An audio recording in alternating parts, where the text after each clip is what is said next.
This is Wisconsin Sports on the Go with Trage, your place for all things Wisconsin sports. Now, your host, Trage.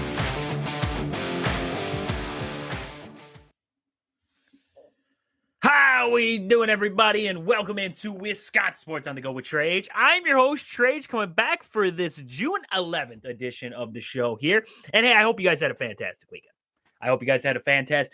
It was a good weekend for myself. I mean, the weather was hit or miss. I mean, it wasn't supposed to rain on Saturday. We had a tournament down in Neilsville over the weekend there. Got the win. The boys got the win down there, so that was awesome. I coached 12U baseball over here. So, I mean, got the win down in Neilsville, the tournament win, so that was awesome.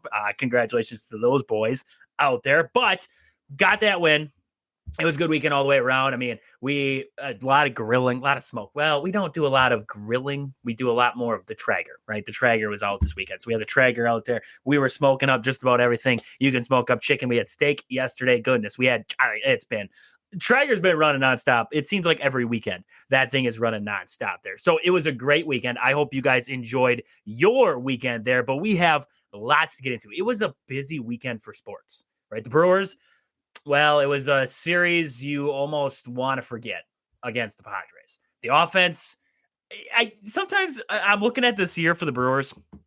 They're putting up a lot of stats that you don't want to put up.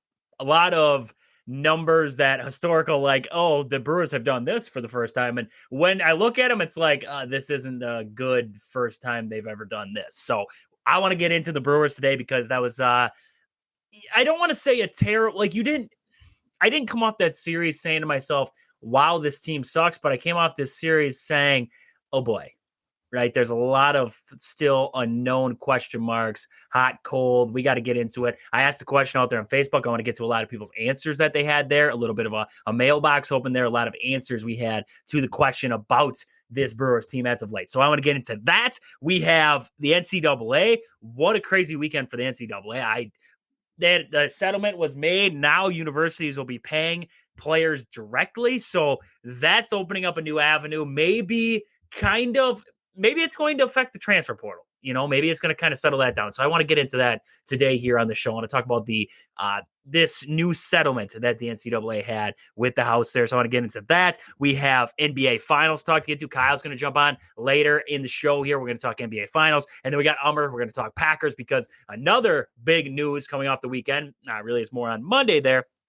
But over this on Monday, we had Jair Alexander being released early in the morning. Kind of a surprise. And over the weekend, there was the contract. They sent out another contract. They said, this is what we're going to offer you. Take it or leave it. Basically, take it or leave it. And Jair's camp said no. So the Packers officially released Jair Alexander. And is it really the worst thing in the world? Is it really the worst thing in the world? I don't know. Let me know. Let me know what you think. 715-990-4914. At any point in the show, if you want to chime in, let me know what you're thinking about anything that we're talking about, anything else happening in Wisconsin sports. Make sure you're doing it. 715-990-4914. That is 715-990-4914. You can hit up the show there and let me know what you are thinking. But first and foremost, as we do every single week here on the show, we got to get to it right off the bat because when I come in on this Wednesday, there is always, it's not even just on Wednesday, it's every single day of the week. There is something grinding my gears. And it's like it boils me, right? And I only have this one day a week where I get to talk about it. So where people just, they have to listen, right? So I think they have to listen, right? That's where I'm kind of at now. So what was grinding my gears coming off of a weekend? So the big thing, I guess, that was grinding my gears. So I was watching, and I don't know if anybody, I don't really watch college softball up until the World Series, the Women's College World Series. In the regionals, when you get into there, then I start watching, right? My wife will be watching it. She watches basically year-round whenever it's on, whenever you can get to it, and there's nothing else on. But we really start watching when they get in deeper into tournament play. And watching the Women's College World Series for Texas Tech. Great pitcher there for Texas Tech. I'm blanking on her name right now, but she pitched multiple games in a row there.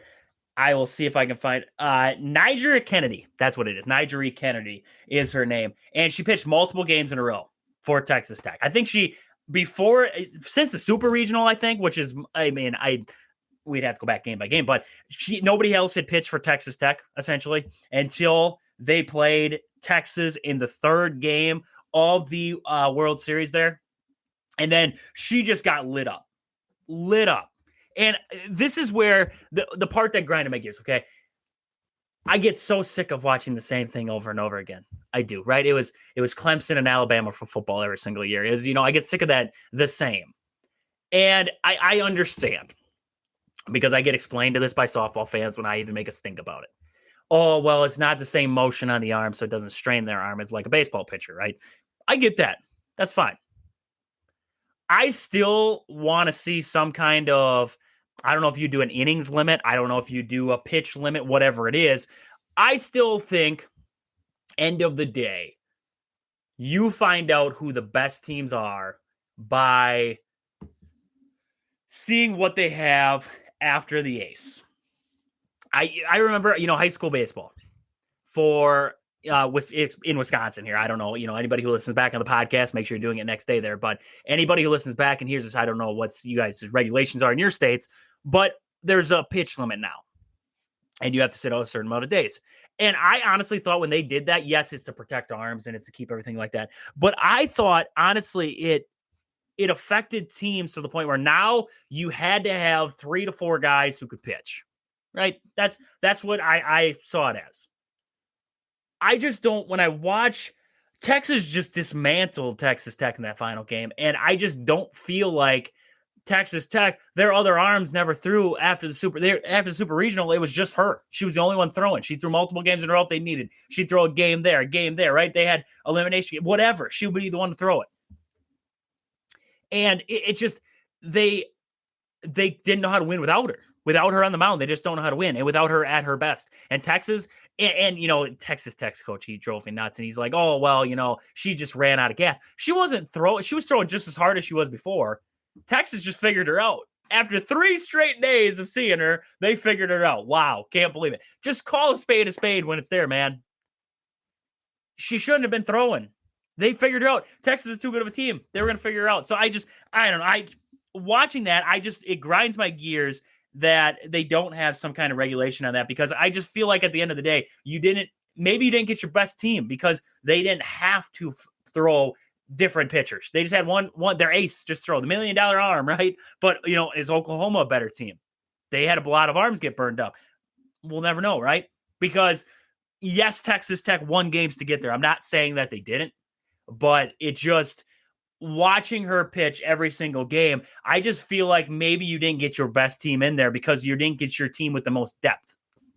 It'd be like, imagine if Shohei Ohtani could pitch right now, right? He wasn't broken. He could pitch, and he could pitch every single game. Or, you'd have to go through the aces of different teams right now, but imagine they could pitch every single game without problem. Nothing. It was just, it worked out that way that they could pitch every single game, 140 pitches, and they were fine. Baseball would get pretty boring. You like the moves. You like it's strategy. It's this and that. There's no strategy to throw in the same pitcher out there every single game and just saying, screw it. I just don't see the strategy. So I don't see, Texas Tech. I don't think that Texas Tech, they're not going to try to look up his coach's name right now, but I think it's Gigi or something, Girardi, maybe. I don't know, top of my head. But I'm not saying that he's a terrible manager or coach, whatever you want to call him, of that team. But I don't feel like he's strategically not the greatest. That's what strategy were you showing? You didn't have to pick and choose when you're going to throw arms and this and that. You didn't have to. You look at what Texas did in game 2, and they were throwing an arm an inning to throw them off. It's different. Mike White was using a little more strategy. This, not so much. So I maybe people have other opinions on that. I just don't feel like if you have one arm throw an entire playoff, you're really getting the best team at the end of the day. Especially, she's darn good. Like, don't get me wrong, she is darn good pitcher. She is very good. Like, that's how she shut out multiple teams. That's how she shut out Oklahoma. That's how she's fantastic. It's just, I don't know if you got the best team if she threw every single game. So yeah, that's kind of where I was at with that one. Outside of that, people trying to buy an entire store out of limited time items drives me absolutely bananas. So I know maybe some people don't like the Bush apple, the new Bush apple that they have out there, but I was like, oh, I'm going to go see if I can find one. I always like to have just, a couple cases because they're limited time. You don't get them all year round. So I just like to have a couple cases and then, I'll sip on them here and there. They're not the greatest thing in the world, but I'll have one every once in a while, right? If I'm feeling frisky, right? You got to feel frisky every once in a while. And I searched all over the place. Can't find it. Finally found 2 cases. I was over in Chippewa at the in-laws over the weekend. Spent some time over there. We were, just chit-chat and everything like that. But found a couple cases over there, but I couldn't find any for the life of me. And then I'm looking all over social media, and there's people with 60 boxes of them there. And I'm like, well, no wonder why I can't find any. This guy's got them all. This guy, it's just sometimes people like that just irk me. They just irk me a little bit. So there was that. There was also the Brewers playing on the Roku channel over the weekend. That was terrible. That was absolutely terrible.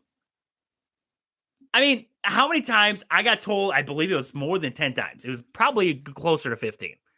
That something's not right. That's what it said. Something's not right. That's what it said on the screen. Something's not right. And then I exit out and go back in, and then it would go in there. And then it would start buffering. It would just buffer. It would just buffer and then all of a sudden go. And then buffer and then go.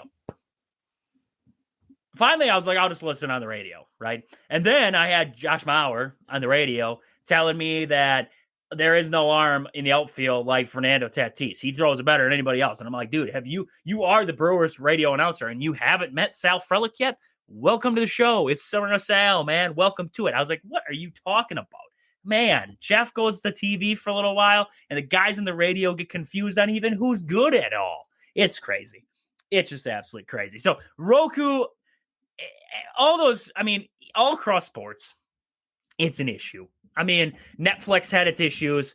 We saw that. I mean, what was that Mike Tyson fight that time? That was absolutely terrible. I watched it on X. I watched Antonio Brown's stream of it. I didn't even watch it on, where was that? I can't remember where that was off the top of my head, but I didn't even watch it on there. I ended up watching Antonio Brown was there. I just was scrolling through Twitter and I seen Antonio Brown went live. So I was like, I'll check out Antonio Brown, see what he's up to. You never know with that guy, right? He can be doing anything at that point. And all of a sudden he's live streaming the fight. He's got it up on the Jumbotron. He's live streaming. I'm like, all right, I'll watch it on here. So I watched it. It wasn't not like I missed anything if I wouldn't have watched it, but got to watch it on there. So, I mean, it's just all these different sports are trying, like Netflix and Amazon Prime and Peacock is a big one, right? And they get across these different platforms. And sometimes it works out. Sometimes it irritates the fan base. And other times it's a disaster. And right now we got Roku, and I thought that was a disaster. I could have gone without it. Maybe people were like, oh, finally I can watch the Brewers. I don't want to have FanDuel, but I can have Roku so I can watch it. Now that's cool for you, but for me, I couldn't watch it anyway, so it didn't matter. And there's it always sucks because there's no option elsewhere. There's no option to like, oh, well, I don't have Roku, but I can go watch it still on FanDuel or anything like that. Because, my grandma, she doesn't have Roku, but she has FanDuel. She has FanDuel Sports Wisconsin. She has Amazon Fire, right? But she does not have Roku, so she wasn't able to watch games. She usually watches every game. She wasn't able to watch it. I mean, that's just an example off the top of my head that I can, not personal, but I don't know. It just kind of stinks to have it that way. Last but not least, for what was grinding my gears coming off the weekend. So I'm not here to call shots, right? I'm not here to take names or tell names. I don't have name of this person anyways. But I was down, like I said, we played down in Nielsville this last weekend. There was a coach of an opposing team. And when I say that the stuff that I heard it almost made me say something. It's not even my team. I don't know this kid. I have no idea who it is. Not a clue. I have no idea who his coach is. Don't care. But before the game even starts, right? They got their pitcher over there warming up on the side, throwing to his catcher. The catcher can't catch. I'm going to be point blank, and this is the nicest way possible. He is not a catcher. There are some kids that are just not catchers. Hey, maybe he's go down the outfield. I don't know. But he's not a catcher. He doesn't have that knack to be a catcher. You can tell that from a mile away. Me not even knowing who he is, seeing him for the first time, I knew he wasn't a catcher. And This coach is just hollering at him. Like, I mean, straight at him, telling him like, hey, if you can't catch that, we'll get somebody else to do it. You got to be able to do it, blah, blah, blah, blah. And just ripping this kid. It's 12U baseball. Just ripping this kid. And I'll say, oh, it's, whatever. Maybe it'll stop after warm-ups, right? Maybe these other coaches will talk to him. They kept going through the game. Like, just kept on going and going and going. I get, because I'll be honest with you, like, I got jacked up with my kids. Like, we won the tournament. I got jacked up. I was fired up. We just won the tournament. I like to win. I don't like to lose. I don't coach to whatever level I coach. I don't coach to lose. I coach to win. That's what I tell my kids too. Let's go win this thing, right? You don't tell them, oh, let's go have fun. Well, you want them to have fun. Sorry. You want them to have fun, but you're like, I want to go win this darn thing too. End of the day, that's the coach that I am. I want to go win this darn thing. To take it that serious, that you're basically, just putting this kid down the whole time just because it's not his thing. I hate that. I absolutely hate that. If you're a coach of a young kid, the way that you present yourself, your demeanor, the way that you go about things, the way that you coach the game, that's going to affect that kid. Not just, you're opening up a gate, right? I think it was, Dan Casper was talking about the great Dan Casper over there in Eau Claire, AAA area there. I think I heard him talk about this the other day. He said, you're opening up that gateway to get into a sport, get into baseball, whatever it is. And when you are opening up that gate, if you're opening up a gate and the only thing that they see it as is, man, if I don't catch this, I am just going to get screamed at. Would you want to be a participant in that gate? Would you want to be a part of that? No, not a chance. You wouldn't want to do it. Because guess what? Every kid's got a starting point. Some kids start out, they're great. And some kids start out and they're not. I think some of these parents, they see the rest of these kids and they're like, oh, well, everybody should be at this level. Everybody should be at this level. And sometimes you're just not. You have to coach kids where they're at. And you have to accept them for who they are. Grow with them. Help them along the way. Don't just belligerently yell at them and make them feel like they don't know. They're just absolutely terrible. That's the last thing they need. That's the last thing they need for confidence. Because they go up to the plate and they struggle. Because when you're screaming at them, they struggle to hit. They just need confidence. They want to know that it's okay. Whatever happens, it's fine. Okay, we're going to get over it. End of the day. I understand that you're getting a little bit older. I do. You're getting a little bit older, and you want some of these kids to just be better. You just want to be better. They should be able to figure it out, right? They've caught a couple times. They should be able to figure it out. Sure. But end of the day, it's 12U whatever baseball. It's a game. They're kids. If it makes you feel better to scream at them, it makes you feel better. But you look like a dink. And if that's the way, a dink. I said dink. And if that's the way you want to be, I guess so. It's fine if you see it that way. But the rest of us, I don't see it that way. So, yeah, that was grinding my gears off the weekend. And I just want to talk about that because I saw it this weekend and I wish I would have said something.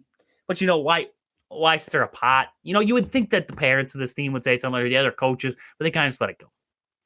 Now, if we see this team again and it's the same case, maybe. Just maybe, right? So we'll see. Anyways, that's enough of that. That's enough of what's grinding my gears. We have so much to get into today. When we come back, we're going to talk about this NCAA settlement here with the players. We want to talk about that here, so we're going to talk that today. We got a little Brewer talk. Then we're going to talk with Kyle about the NBA Finals. We want to get to Packers here today, so we got lots to get into. We are just getting started. 2 hours of Wisconsin Sports on the Go Trade is just getting going here. We'll be right back after this quick commercial break.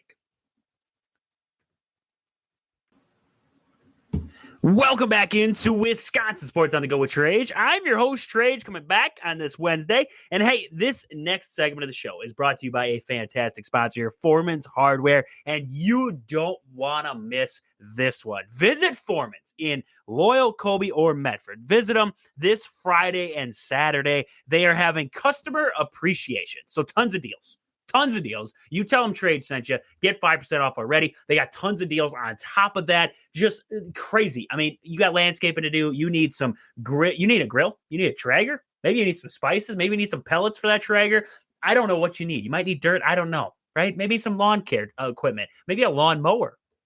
Go down to Foreman's this weekend. Customer appreciation. And when you go down there, we have a new sponsor to the show coming on here. We're going to get more into that later here. Casa M Spice Company. They, at Foreman's, they will be doing a featured spice here, and that's going to be from Casa M Spice Company there. They're going to do a great it's a great Texas-based spice. They're going to do it, I believe, in a pickle relish, if I'm not mistaken, is what I was told. It's going to be a pickle relish. They're going to have some different kind of things down there. I think hamburgers and brats, and then they're going to have some pickle relish there with this seasoning in it. So make sure you're stopping it, because I want to be down there. I guarantee you I'm going to be down there. Sample those great Texas-based spices. They are fantastic. I use them on everything. I use them on my steak. I use them on chicken. It doesn't matter. Ribs. I use it on everything. Everything. Make sure you're checking them out down there at the store. Try them. Tell them Trade sent you. Get 5% off. Buy the whole thing. They have multiple. I think you buy the variety pack if you want. You can buy a replacement pack. I have a whole. I get yelled at because I have a whole cupboard full of these spices right now. They are great. So make sure you're getting down to Foreman's Hardware here coming up this weekend, Friday and Saturday. Customer appreciation down there at the store in Loyal, Colby, and Medford, Wisconsin. There. So we went to the break. We were talking about what's grinding my gears off top of the hour, and I hope. Maybe you guys understood where I was coming from with, coaches talking to young kids in a not so nice manner. So maybe you took offense to that. I don't know if you took offense to it. Let me know what you guys think. Anytime, any point in the show, if you want to let me know what you are thinking tonight, make sure you're doing it 715-990-4914. That is 715-990-4914. I'd love to hear what you guys have to say. Anything Wisconsin sports talk, anything sports talk. I'd love to get into it with you guys here, high school, whatever. I mean, I love to get into it all. I love to talk about it all, and I love to talk about sports. So make sure you guys are hitting me up, 715-990-4914. So we went to the break, and I said I want to talk about this new settlement, the NCAA settlement here. And it's the judges, they basically okayed a 2.8. The House versus NCAA settlement ends 3 separate federal antitrust lawsuits, all of which claim the NCAA was illegally limiting the earning power of college athletes. So basically this whole thing where college athletes believe they should be paid and everything else. So we've been in this kind of, we opened up the can of worms, and now it's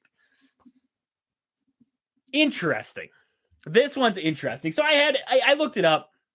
I got a site here that was understanding this new settlement, right? So there's a cap now. 20.5 mil is the allowance or cap, that teams have to use there. Schools will begin paying student athletes out of that 20.5 mil there.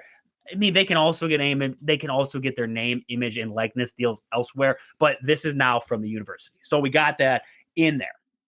I'm not an expert on this, so I'm just going to read off what I know and react to what I see.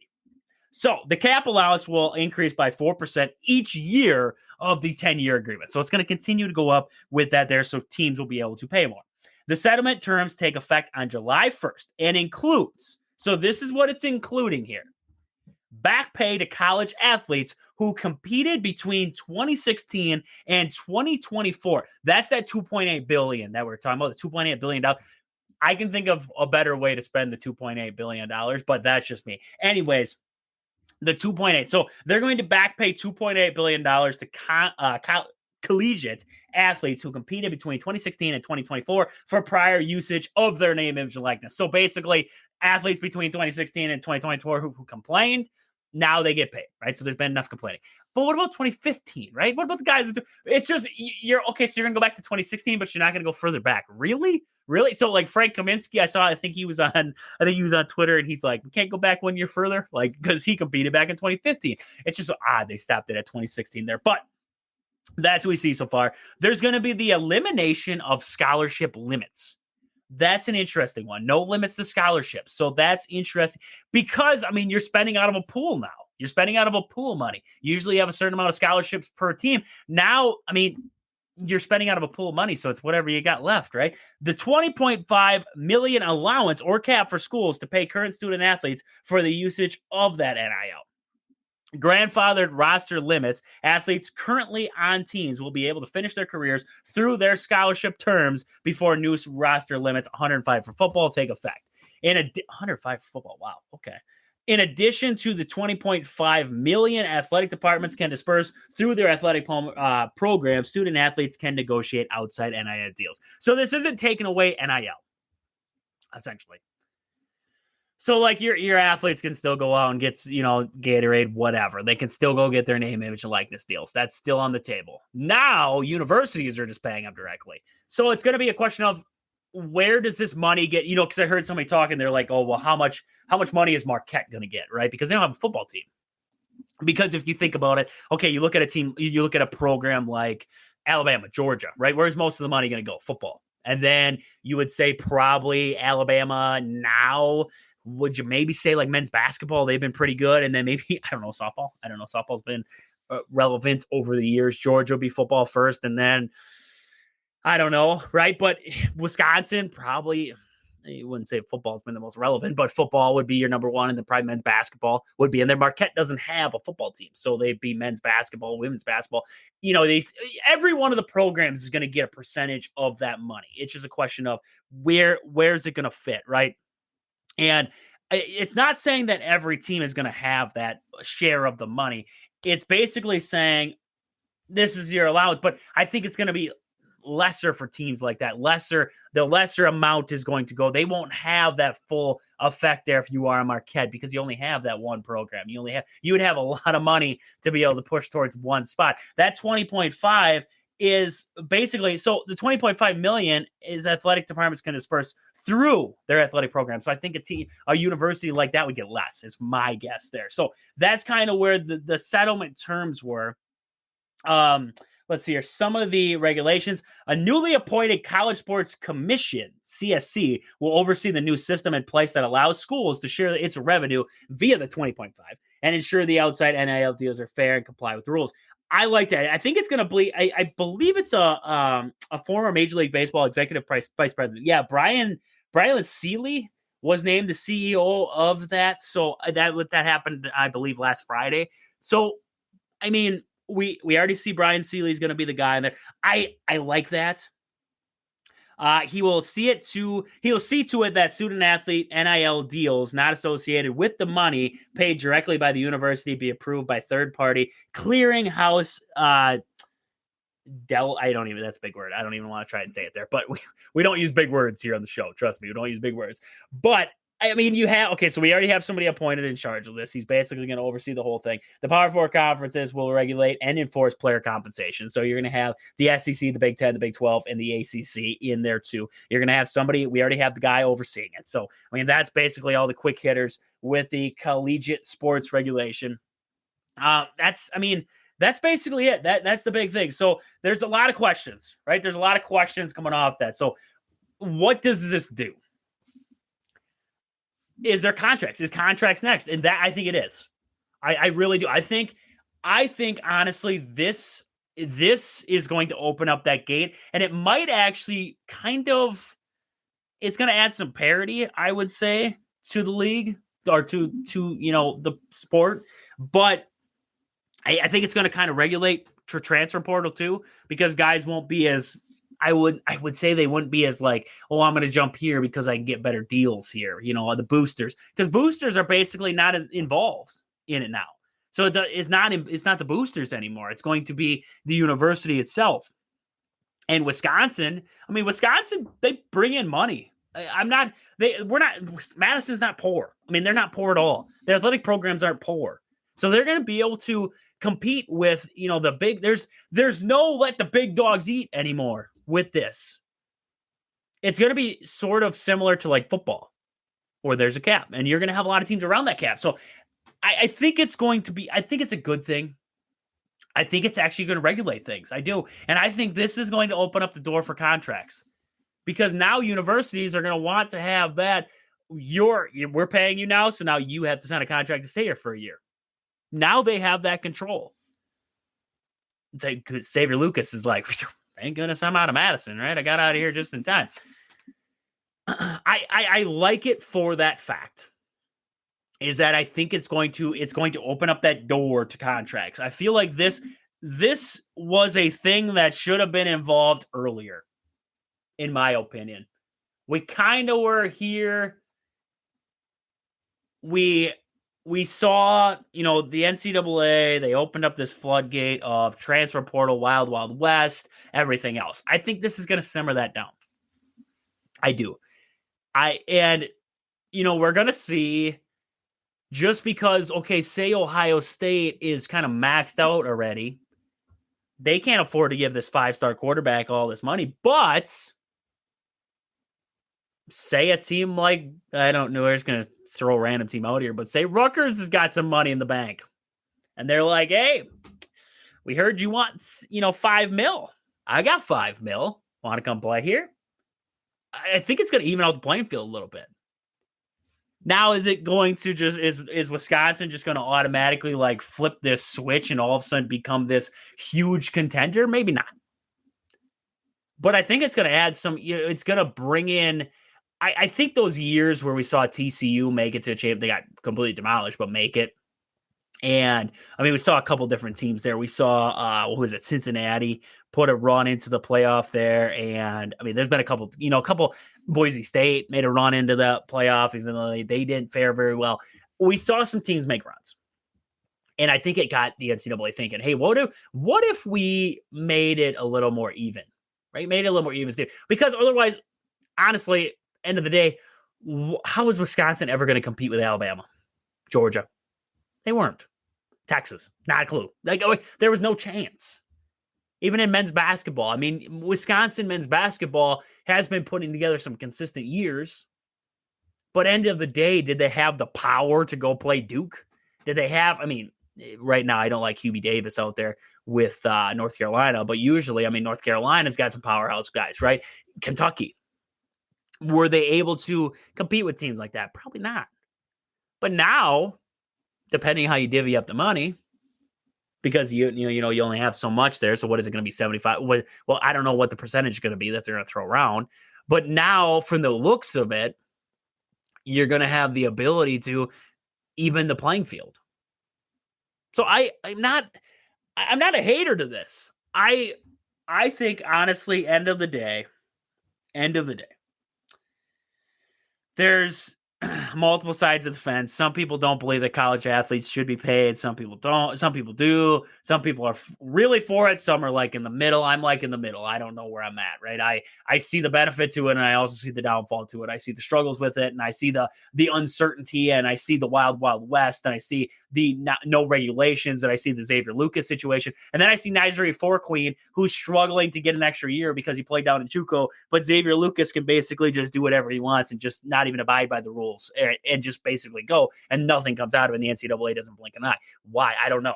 Why do they care so much about Nigeri Fourqueen going back to Wisconsin there, but Xavier Lucas going down to Miami there is nothing. We don't even care. It's free Xavier Lucas. Oh boy, shut up. Done with that. But either way, there's multiple sides of the fence there. And I think, honestly, this brings me close. I'm good with guys getting paid. I feel like they should be. Why should the NCAA just profit off of these guys? I don't think that they should. I think these guys should be able to be compensated for what they give because, honestly, I think, you looking at the end of the day, men's college basketball, probably March Madness. I don't have the numbers in front of me, but I would say that competes with the NBA. And the NBA compensates their guys. College football, I would say that competes with the NFL at times. The NFL gets numbers. I'm not saying they don't, but you see what I'm saying here. College football's got a big following. So does college basketball, especially when it gets March Madness. You have a lot of people that tune in to watch. And college football is so spread out that you technically, if you put all the numbers together, you probably have a lot of people tune in to watch. So I mean, you have the revenue being driven, but why couldn't the players be compensated for that as you're compensating everybody else? And so I'm good, and actually this makes it better in that way. So yeah, that's kind of where I'm at with this one. I'm good with it. I'm honestly good with this. I think this is just the start. This is the door opening. And I'm going to look more into this. Like I said, maybe I could have misread something. I went and I did some research on it, and that's basically all I saw with some of the settlement terms and everything like that. And, maybe I misread something. So if you guys thought differently, 715-990-4914, I'd love to hear what you guys got to think about this NCAA settlement. What do you guys think about it? 715-990-4914. I'd love to hear what you guys got to say. But, that's kind of where I'm at on it. I think it's opening up new avenues, and I think it's going to be a good thing because I think it's going to help. It's going to possibly lead to different, I would say, contracts and everything like that being introduced into different, whatever sport. So I think it's a good thing. I really do. So when we come back, I want to talk a little bit of Brewers here. We're going to talk Brewers. We're going to get into the NBA later. We're going to get into the Packers a little bit today here. I don't know where we're probably going to get Brewers next, maybe Packers. We're going to get into a little bit of everything here. So we are just getting going here. We got a lot more to get to here tonight. So make sure you're coming back. We'll be right back here after this quick commercial break.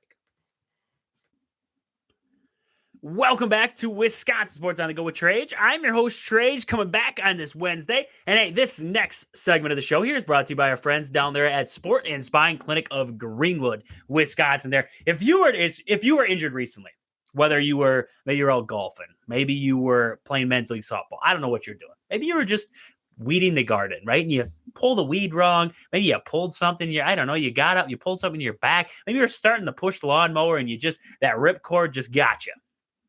And you need to see a physical therapist. You went to the doctor. They said, go see a physical therapist. Go down there and see Chad at Sport and Spine Clinic of Greenwood, Wisconsin. He will get you right. He'll get you back doing whatever you were doing. He'll teach you how to start your lawnmower correctly, whatever it is. He'll get you down there. He'll get you feeling better than ever. Sport and Spine Clinic of Greenwood, Wisconsin there. Don't trust anyone else with your physical therapy needs than Chad at Sport and Spine Clinic there. So, went to the break. We were talking about that NCAA settlements. I'd love to hear what you guys got to think about that. 715-990-4914. Let me know what you're thinking about the new settlement deal, about players being paid directly by universities. The NIL deals, of course, still involved in there. Just kind of what your thoughts are about this whole thing. And I think it's just the beginning. I really do. I think this is just the beginning. We're basically just turning the page right now. And there's a lot of book yet to be written there. So we got lots more that is going to happen, I believe, with the NCAA settlement. But I want to get into one of the biggest things coming off of this last weekend, whatever, since we've last talked, right? And that is Jair Alexander is currently, I know we're going to bounce around here today on the show. That is Jair Alexander being released by the Green Bay Packers. So essentially what we figured out was Jair was on the trading block, right? He was on the trading block. Nobody wanted to pay that $17 million, just over $17 million that was on his contract. Nobody wanted to take on that from the Green Bay Packers. The Packers didn't want it. Nobody else wanted it. Okay. Well, then Jair also doesn't want to take a pay cut to stay in Green Bay.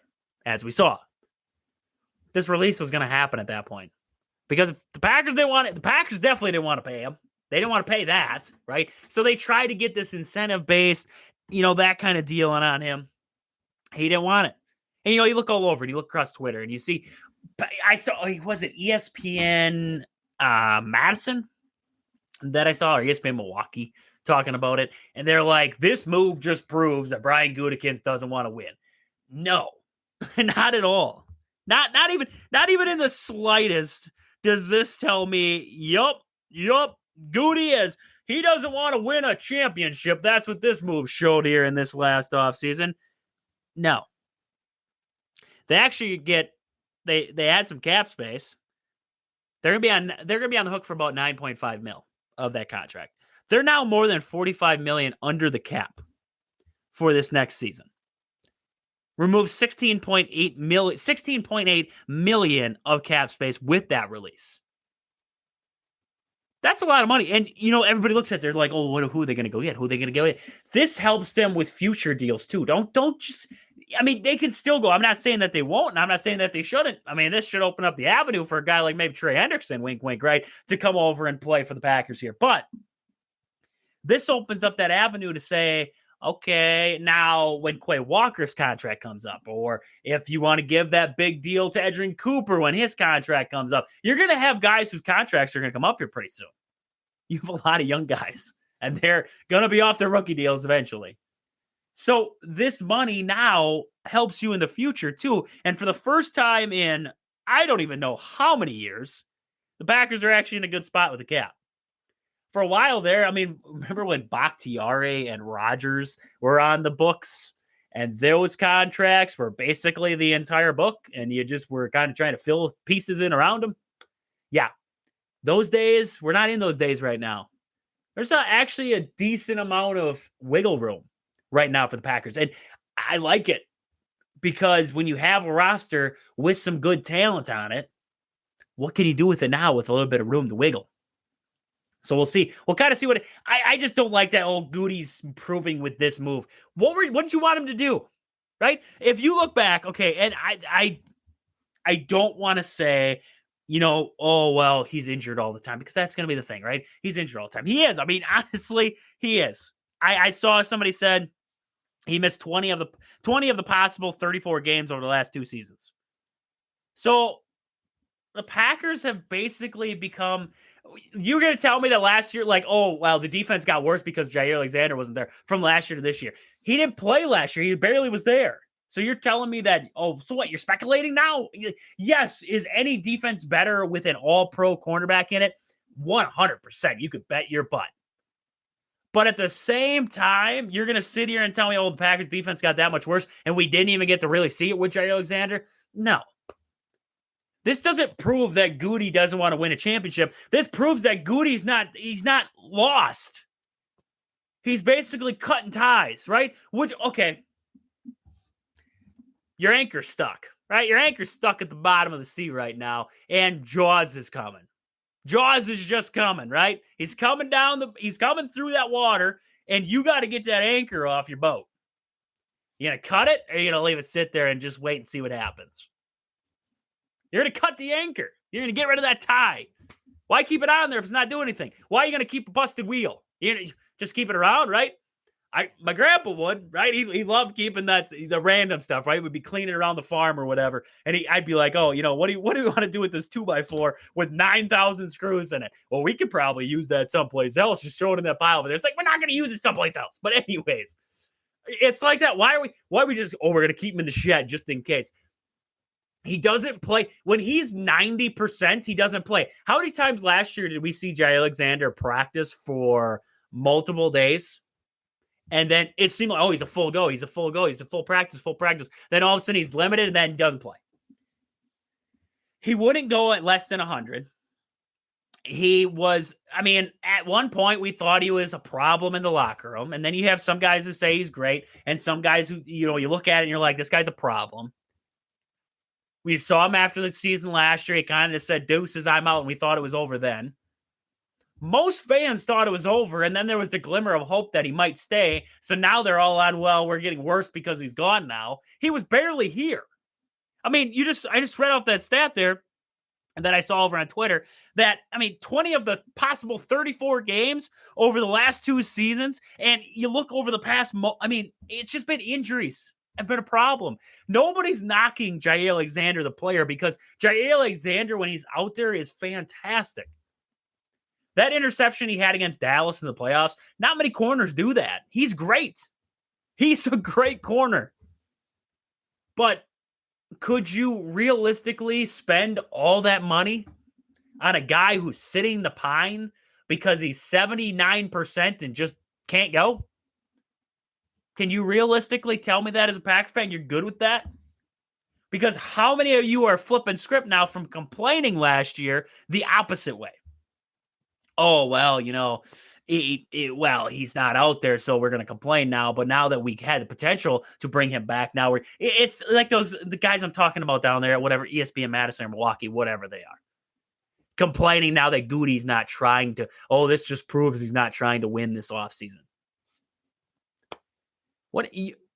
Do people just, is that just, sometimes I think some guys just want to open up a can of worms just because they can. Like, let's throw a hot take out there, right? He's not trying to win. He's not trying to win because he doesn't bring Jair back, but he goes out and makes a huge deal for an offensive lineman after they get completely obliterated up front in the playoffs against the Eagles. Obliterated. If anybody looks back at the Eagles game and says they lost because of their secondary, I'd call you crazy. Yeah, their secondary could have been better, sure. Your secondary technically got better. Honestly, you replaced Eric Stokes with Nate Hobbs. You got better.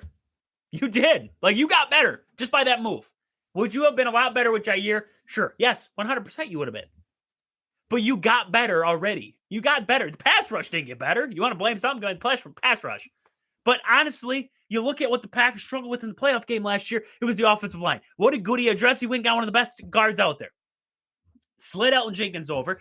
Let Josh Myers walk. Now this offensive line's got a lot of potential. Belton's in there now. He's going to be competing with Rasheed Walker. You're hoping that somebody could probably take Rasheed Walker's spot at some point because you don't want to pay Rasheed Walker all that money because Rasheed Walker's going to need money here pretty soon. So you're hoping that one of these young guys like a Jordan Morgan or a guy like Belton there can fit into a role along that offensive line. Maybe you can, dump some of these contracts out. But Goody's made some moves that everybody's like, we just completely forgetting about them just because, we got Matthew Golden too, right? Everybody was complaining that Goody never drafts offense. He never gets a receiver. Then they go and get Matthew Golden. And he's not trying to win this offseason. He's not trying to win. He's freeing up cap space by getting rid of an anchor. And if Jair plays an entire... I don't hate Jair Alexander. I hope he has a great career wherever he goes. Maybe he comes back to the Packers. Maybe they find a way to bring him back. I don't know. Maybe he ends up with the Ravens. I hope that he gets healthy, and I hope that he has a great career. I do. I have no problem with Jair. I just think he was injured. And you can't just sit here and consistently bring back a guy on that big of a deal who was consistently injured.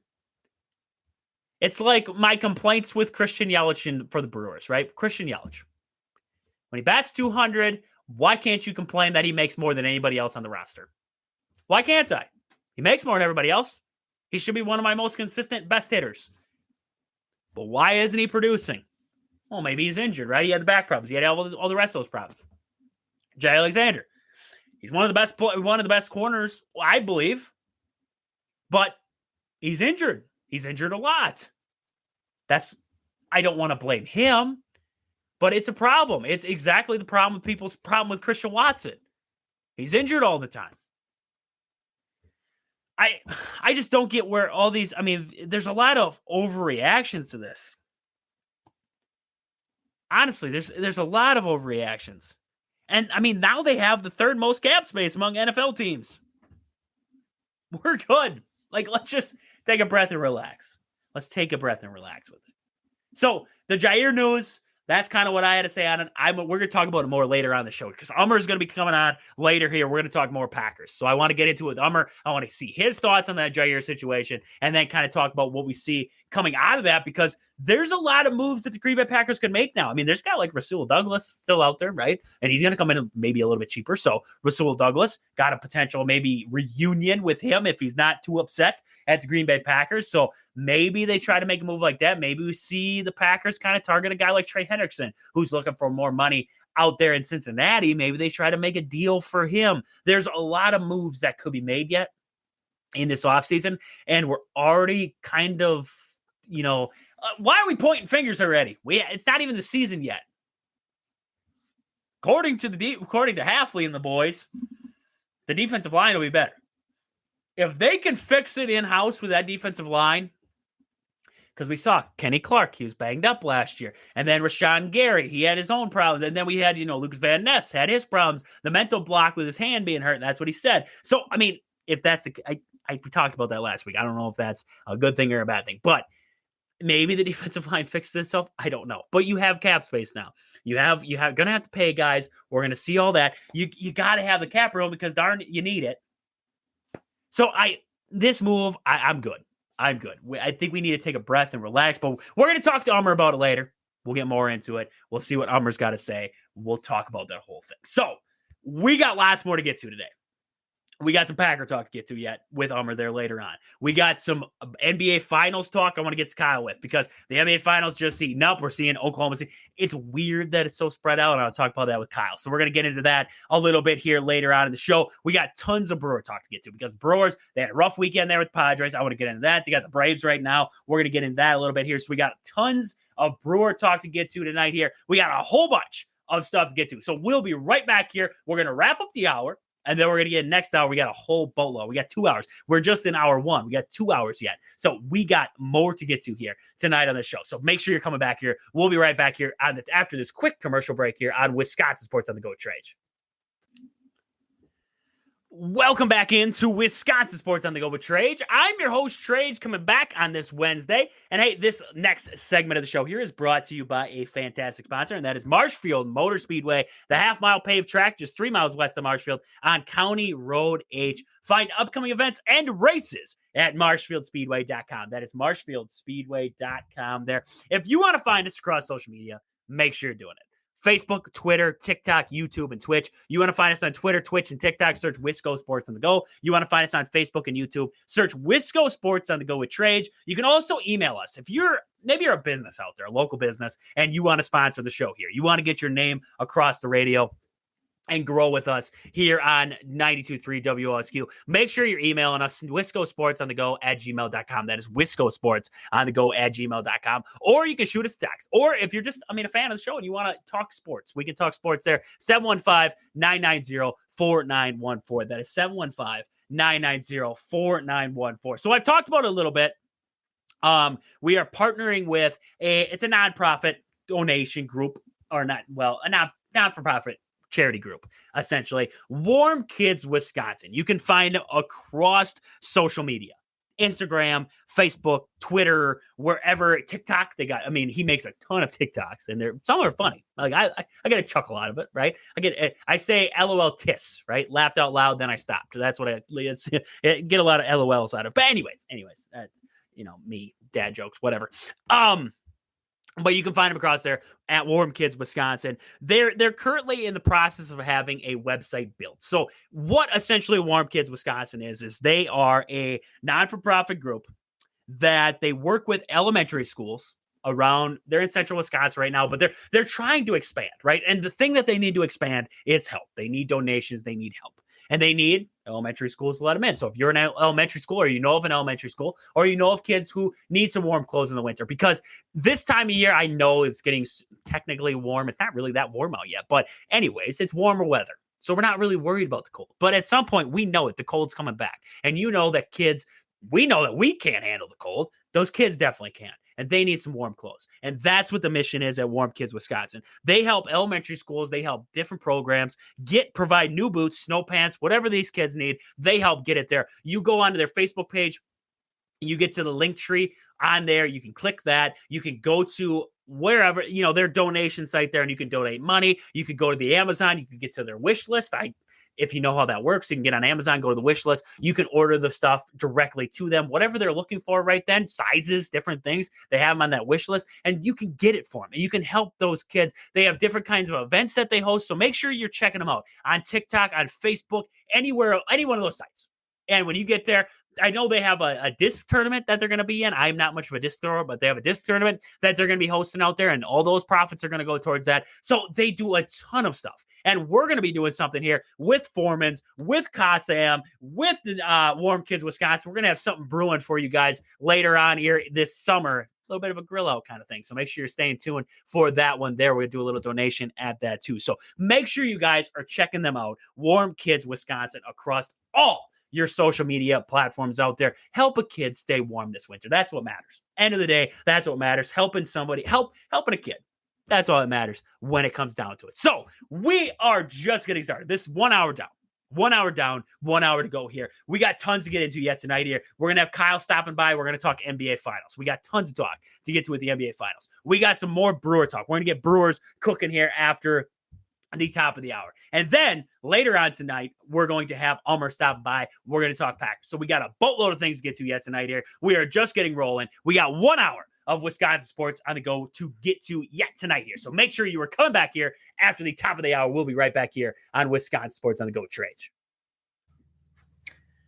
Welcome back into Wisconsin Sports on the Go with Trage. I'm your host, Trage. We're coming back for hour 2 of the show here. And hey, I told you guys we're going to talk Brewers after the top of the hour. And then Kyle's like, no way, man. I'm coming on. I'm ready to go. We're going to talk NBA Finals. So I was like, okay. We'll put the Brewers on pause. Kyle's coming on. So we got Kyle coming on here. Kyle, how are we doing tonight?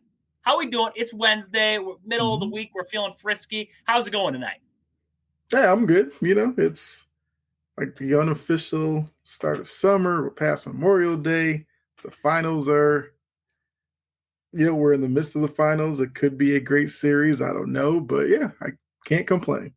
The fun dog days of summer for sports, where the baseball is about the only thing that's happening and everything else is just speculations, rumors, and everything else in between. And it is awesome. That is our favorite time of year to talk sports. So this next segment of the show is brought to you by a fantastic sponsor, and that is Sport and Spine Clinic of Greenwood, Wisconsin. There, expert traditional physical therapy and structural integration programming. Call for flexible scheduling and evaluations. Just call Chad down there at Sport and Spine Clinic of Greenwood, 715-267-4583. That is 715-267-4583. Don't trust anyone else with your physical therapy needs than Chad at Sport and Spine Clinic of Greenwood there. So Kyle comes on. You guys know it. We always do the Mellow Yellow Minute. So make sure you are getting your favorite beverage right now. You're cracking it. I already cracked mine. I'm sorry.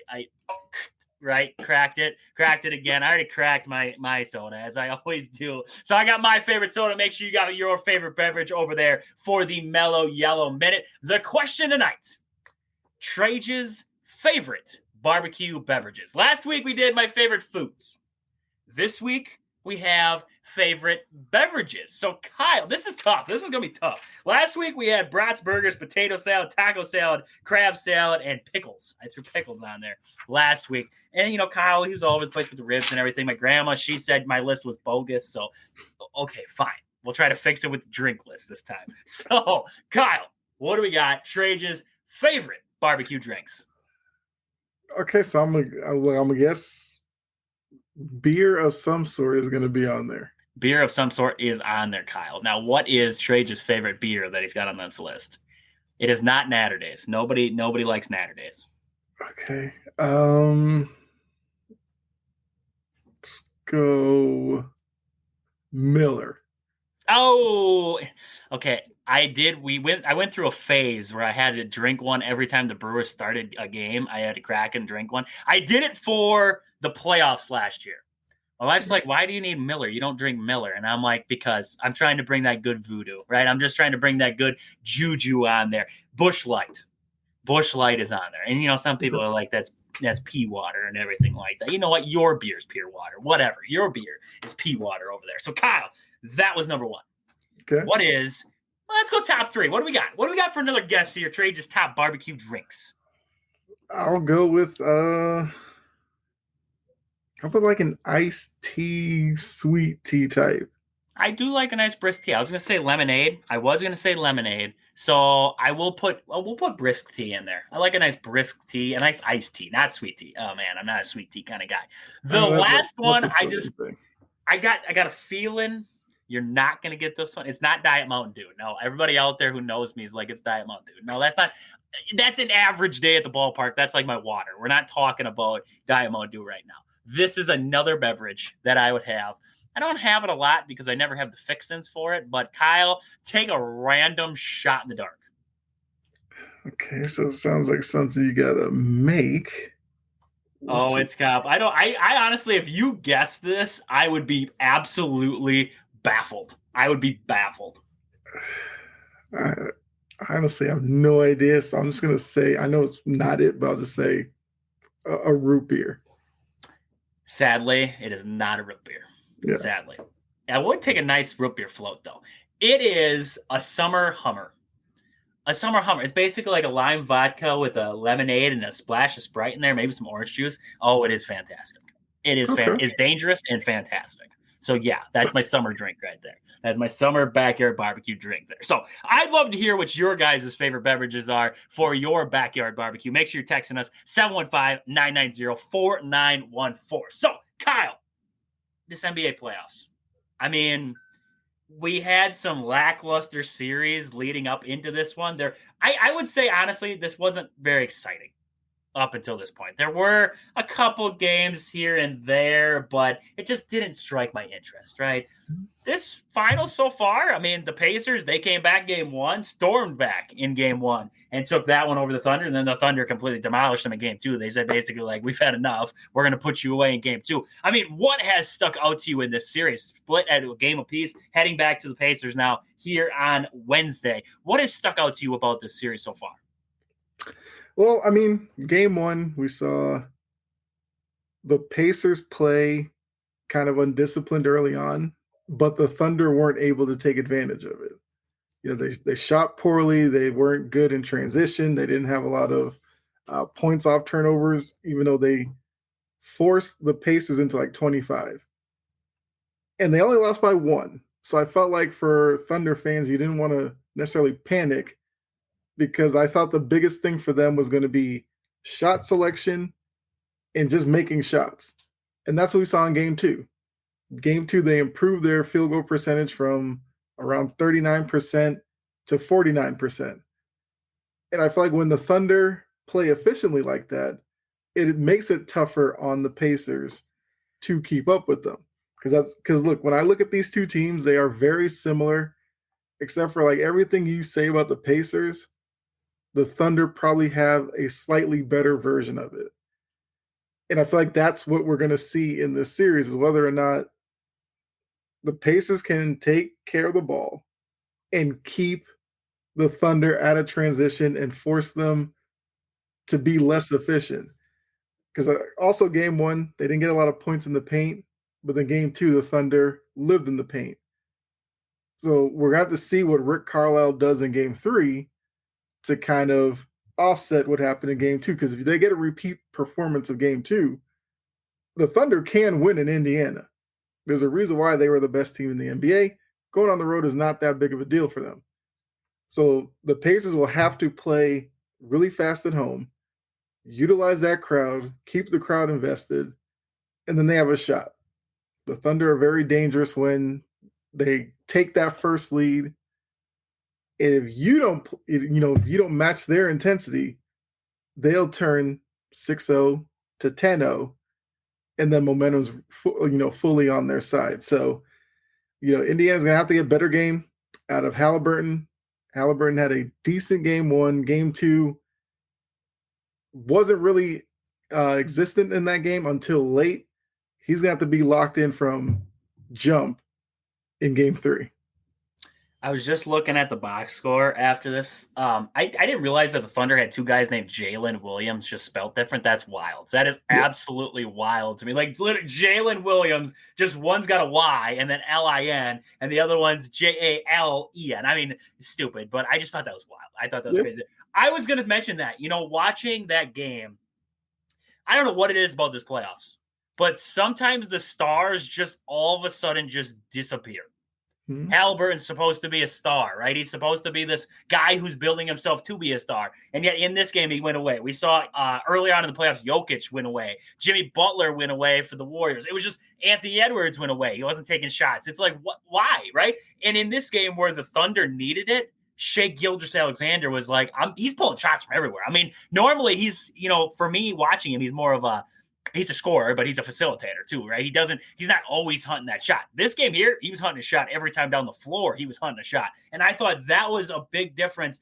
I would say for me, I don't know if that you saw the same thing like you're mentioning there, is Tyrese Halliburton kind of went away. I thought it was the flip side for the Thunder in this one. It was Shai Gilgeous-Alexander. He was hunting shots. And you saw other guys get involved in there too. Chet Holmgren was fantastic on the defensive end. He was huge for him on the defensive end. But even a guy like Jalen Williams, he was getting after it down there on the offensive end, and he was taking big-time shots. They were getting to the free throw line.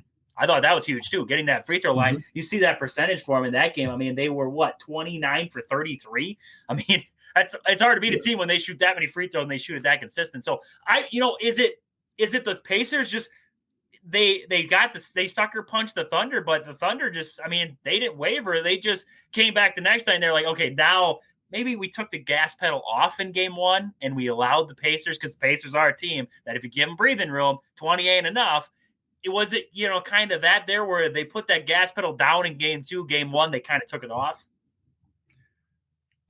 I mean, No, because I think Not to game one. discredit what the Pacers did at all in No, game one. I don't want to yeah, discredit it, but it yeah. just seemed like this intensity that they played with the Thunder in game two just seemed like it was start to finish. Whereas in game one, it was start to halfway through to win away and then came back at the end when it was too late. The Pacers were already back in it. Mm-hmm. Yeah, the problem in game one was I thought the Thunder had a really good game plan where they got the ball out of Tyrese Halliburton's hands early on in the possession and then made it difficult for the Pacers to get the ball back in his hand. The problem with game one, you can't force 24, 25 turnovers and only score 10 points off of them. That's where the Thunder fell short in game one. Like if they had cleaned that up and did better on the turnovers, they win game one probably easily. So with that, even with the Pacers and all those turnovers, the Pacers were never like too far out of it. They always kind of hung around like a 10-point deficit. And then in the fourth, their 3-point shooting really took off, and that's how they got the lead. Game two was probably more like how most people saw this series going, where the Thunder are just really good at getting to their spots. They're really good at forcing fouls and getting to the free throw line, where they're a really good shooting team. The key is that the Thunder can throw more people at Halliburton than necessarily the Pacers can throw at SGA. So that's why Carlisle has to kind of decide how he's going to like pick his poison. You either kind of let SGA do his thing and stop everybody else, or you lock in on SGA and you live with other guys possibly beating you, like Dort or Caruso or Chet, one of these guys. So that's the tough part on Indy's part. Whereas if you're the Thunder, you're just like, we just play our game and we don't, lose focus. We should win the series. And that's like the dynamic in this.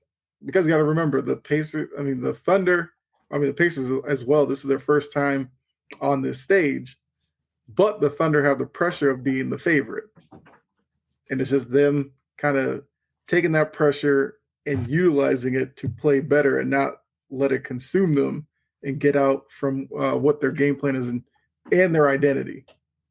Did the Thunder switch, because they switched up that starting lineup, right? Hartenstein was in there, and then they pulled him back, right? And they switched up that starting lineup. Was that the case in game two? I was trying to look back and see what they had in game one there. I wasn't 100% positive on that. I thought they switched the starting lineup too going into that. Let me just I was going to double check that quick there. I don't want to do this on air, but no, they did not. Did they? Yeah, let's say they kept it. The only thing was game one. What did they change? There was a switch from like what they had been doing. They started Case and Wallace game one, and he started a lot during the regular season, but the postseason. That's what it was. So game one they switched it with Case and Wallace. Okay, yeah. I had like seen something where they were switching things up there going into this series. So I mean, it's worked out so far. The offense has been flowing right now for the Thunder there. So I had a question for you. I know we're getting a little tight on time here, but I had a question for you. We've seen a lot of people talk about this. I know I was listening to Dan Patrick talk about it there a little bit, and I've heard a couple different shows talk about it. But the way that they spread out this finals, and I get it, right? You're trying to get the most bang for your buck. In case it's a sweep, you want to have it extend as long as possible because you want to profit as long as you can. But this just seems excessive. I mean, what was the last they just played on what Sunday? Was it Sunday there that they just played this last game? It was Sunday, and then it was before that it was Thursday, wasn't it? It was Thursday or Friday to Sunday, and now it's Wednesday to Friday, and then they won't play again until that next Monday. And if they need it, they'll play the next Thursday, and if they need it again, Game 7 is going to be on the Sunday. I get. You want to have healthy bodies and you're getting late in the season and you want to have rest and everything else. But I think almost sometimes to me, the NBA, they want to profit. They want to extend things out because they think it's going to be better. But I think sometimes also the drag also makes it worse for fans, right? Because you're so excited, you're so hyped, right? If the Pacers say they take game 3, and then like, how do you ride momentum into game 4 when it's 2 days later? Or how do you ride momentum back to OKC if you win? Say the Pacers win both games, right? They're up 3-1. I don't know if that's going to happen, but they're up 3-1 going back for game 5 in OKC. You're talking Friday to Monday. You have 3 days off if you're the Thunder to relax, to calm yourself down, to get back at it, to practice and get everything. It's like, I don't know if you can really ride momentum in a series that, that spread out, because even between games, you're playing at the Pacers Wednesday, you have a day off, then you play Friday. There's no back-to-backs, there's no nothing. I get you want to have healthy bodies, but Kyle, what do you think about this? Do you think there's a happy medium? I feel like there's a happy medium. Not a 2-week span happy medium like it looks like right now, but like maybe spread it out over a week and a half, maybe over a week. Bring it a little bit closer. What do you think? I think obviously best case would probably work that way. But the way that they do it now is if you're in the same city, obviously games 1 and 2, and then 3 and 4, they give you that automatic day in between because they don't want teams playing back to back after such a long season in the finals. So that part is not going to change. The the Friday to Monday thing, that's because they have a travel day in there. So you already get the built-in day off after the game. Then you get the travel day. Then you get possibly the next game. So unfortunately, I think this is kind of what it's going to be, because the NBA is like, the last thing we'll need is some guy, with some soft tissue injury or something because they got overworked in a tightly compacted final series. And then fans will be like, oh, we would have won if so-and-so didn't, whatever. So there's probably no perfect schedule for it. Also, you have the Stanley Cup finals kind of working in at the same time. I'm sure the NBA doesn't want to necessarily step on that, too many nights, because you're kind of splitting sports fan base possibly, even though I don't know if there's a lot of, NHL fans trying to watch the NBA or NBA watching the NHL, but you never know. Yeah. Sports fans, because at this point, some sports fans probably tune into NHL just to see who's going to win it all. Something's happening. They just want to watch some kind of live sport, because right now it's just baseball really is all that's happening. No, I could definitely see I can see where you're coming from. It's like you almost, for me, because I'm not a huge NBA fan. Everybody knows that. I'm more college basketball. You lose my interest. If you spread it out too far, I forget. Right? I forget, because it's Friday to Monday. I'm like, when do they play next? And I got to look again. It's like, oh my gosh, not until Monday? Okay, what am I supposed to do? Like, weekends are those times where it's like, if you're a Bucks fan on a Sunday, or because Sunday Packers fans go to the bars like it's no other. But if you get weekends going for, like, especially in Milwaukee, it's pandemonium, right? Because you're going to have a lot of people out and about. If you get those Mondays, it's like when the national championship for college basketball is on a Monday at 8:00 at night. And it's like, who's watching that? If your team's not in it, who's staying up that late to watch the entire thing of Gonzaga taking on North Carolina? It's like, nobody cares. Like, it's hard to keep some fans, I guess, in tune when you stretch it out so far. And I guess that's where my worry would be if I was, an NBA official, but they think they got underneath the wraps. So we'll see what happens there. So, Kyle, just wrapping it up here for the segment, but Giannis looks like he's staying in Milwaukee. As far as we saw, he basically said, I hope to be back in the finals, and it's going to be with the Bucks. So Giannis is coming back. Looks like Brooke Lopez is probably not coming back, and it looks like Bobby is going to opt in. So Bobby's going to be back. Probably going to get Porter back is what the talks are, what the looks are from what I'm seeing. And then Giannis is going to be back. So I'm liking what I'm seeing out of the Milwaukee Bucks right now. But Kyle, I got to run here. I'm late for a break. Goodness gracious. I'm late for a break once again. We always get talking about the finals and everything else. And I have a list of things I want to talk about. And it's like, all right, we're going to wait until next time. So Kyle, let the people know where to find you out there across social media.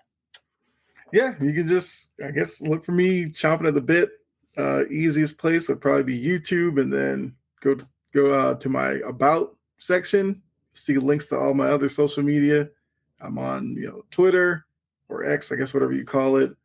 All the way to Tumblr, Facebook, like it's all there. So I did read close. on his Tumblr the other day. Guys, I told you I was going to figure out what Tumblr was. I did. I looked it up. I read his stuff. Great stuff. You can learn a boatload. And he's got links on his Tumblr that takes you to YouTube to watch his videos, to learn something out there, learn about what's going on with Stephon Diggs and everybody else out there. He's got great content. So make sure you check it out there. Kyle, thank you as always. We'll be back here after the break. Amr might be jumping on, or we're going to talk Brewers, one of the two. Either way, we're going to be back here in a quick minute. We're going to go to the break. We're going to come back. We got more to get to tonight here, so make sure you're coming back on Wisconsin Sports on the Go with Trage. Welcome back into Wisconsin Sports on the Go with Trage. I'm your host, Trage, coming back on this Wednesday. And hey, this next segment, Ummer is on. I told you guys Kyle was just on. I said we might get some Brewers. I don't know, maybe Ummer's going to be here. My guess, they just kind of show up at random. They just like, hey, I'm here. Let's go. So Ummer's here now after this commercial break. So this next segment, the Packer Talk here, we want to get Ummer's takes on some of this Packer news, is brought to you by Foreman's Hardware. And as I mentioned earlier on in the show, and if you missed any part of the show early on, make sure you're listening back next day on every podcast platform you can find on Apple, Spotify, wherever you get podcasts. You can find the show out there, Wisconsin Sports on the Go Trade. But this coming weekend, the 14th and I think it's the 13th and 14th is this weekend. Yes, that sounds right. Visit Foreman's Friday and Saturday when Casa M Spice Company will be our featured spice. They stop in and sample these great Texas-based spices. So Casa M is coming on as one of our sponsors of the show here. So we're going to have Foreman's and Casa M coming on. Well, Foreman's already on, but we're going to have Casa M coming on as a sponsor of the show. I think they're going to have a pickle relish is what they're going to do with the spices there. And then they're going to make up some burgers and some brats down there. I'm going to be down there, no doubt in my mind. I'm going to be down there getting some free samples. So make sure you're down there. I use Casa M on everything. Oh, goodness, everything. Steaks to ribs to chicken, everything in between. They got spices for everything. They're out of Texas down there. They are fantastic. They're no sodium. No sodium. So it's different. It's really different. No salt in there. A lot of seasonings, they use a lot of salt. No salt in there. So it's a different kind of spice. So make sure you're checking it out. They're interesting. They're great.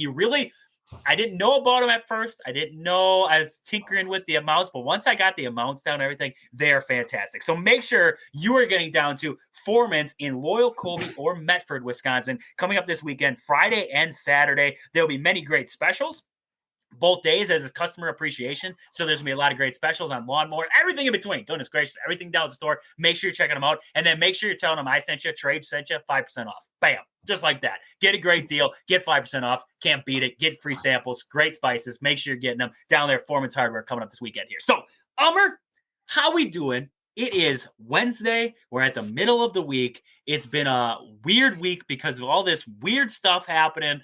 The Packers over the last 48 hours have just been baffling. So how have we been personally? How have you been? And then we'll get to what the Packers are doing right now. It's been a crazy week. It's been a crazy, literally the week just started and it's been a crazy week. So I had some stuff going on, some personal stuff, but all in all, not too bad. I can't complain.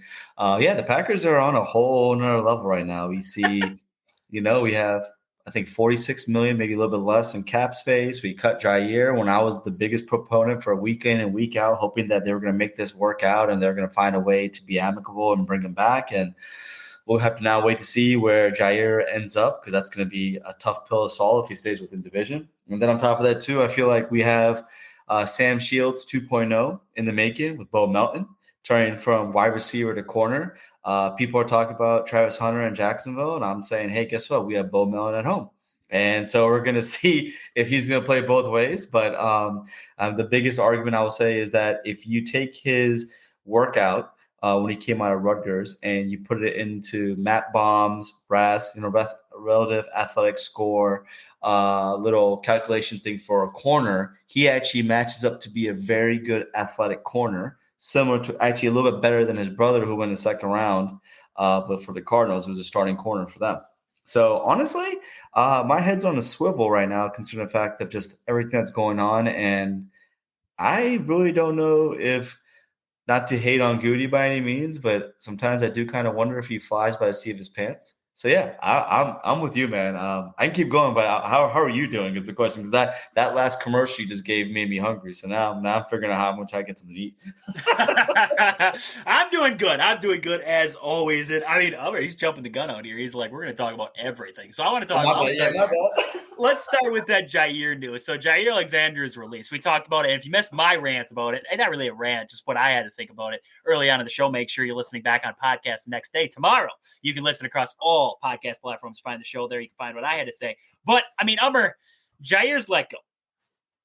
Now you open up that, some funding, right? You got some cap space freed up. I love to see it. A lot of Packer fans are kind of in the same boat as you. They were, and you get those ones where they were, well, we don't need him after last season. They're like, oh, I hope he goes away, right? And then all of a sudden there was a glimmer of hope that he was going to come back. So they're like, oh, I want him back, right? And then all of a sudden he's gone, and they're like, well, how did you let him go? Oh my God! It's like you got to stop flipping all over the place. Like, did you want him? Did you not want him? What do you want? It's basically what we saw with Brian Gutekunst. It's like, did you want him? Did you not? What was the deal? What was it not? It was incentive based, but what were the incentives? What were you going to give this guy? Was it a huge pay cut? Because Jair is still a pretty darn good corner, and he could probably go get his money elsewhere in a prove-it contract. So, I mean, where were you? I mean, where were you at with this deal? Because you listened to it, and I mentioned like ESPN Milwaukee. I believe that's the one down there. They were losing their marbles about this because they said that, Goody this just proved he wasn't trying to win a championship.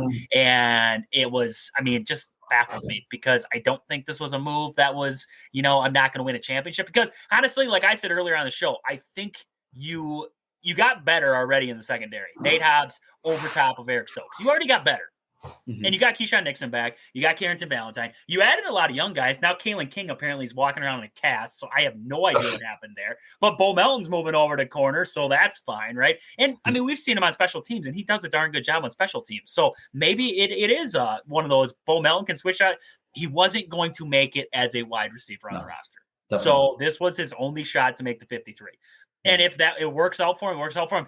At the end of the day, honestly, it sounds crazy. And I know it's weird timing, because it's like Jair walks, and then all of a sudden next day, Bo Melton's playing cornerback. And you're like, was this the fix? And it's like, no, is this the plan the whole time? And it's like, I hope not. But it's bad timing, I think, honestly, end of the day.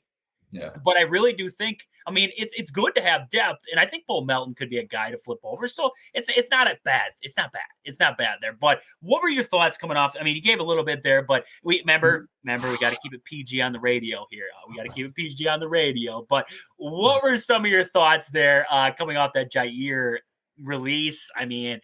Good, bad? Is it like the end of the world? Like apparently ESPN, some of the different radio stations are making it seem as at the end of the world out there, or what?